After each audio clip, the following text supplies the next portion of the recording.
Jesus tells some of his disciples to sit away from him as he prayed. He takes with him Peter, James, and John and asks them to watch with him. He moves off by himself and falls on his face to pray. This was his wrestling in prayer. There was a battle of wills. He wanted something, knowing his Father's choice was something different. He makes his request, but he makes his choice of the Father's will.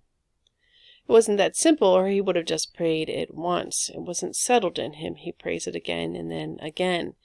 He gets the matter settled in himself. His choice is made, and he accepts the Father's will. His watching disciples were sleeping, though. Jesus adds a little more, saying, "Watch and pray that you may not enter into temptation." Our watching is to be accompanied by prayer, and it keeps us from temptation.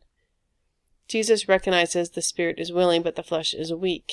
Was he just talking about the disciples, or did he realize the weakness of his own flesh in his battle in prayer? Jesus' willing spirit overcame in his battle. The flesh overcame his weary disciples. What are we to watch for?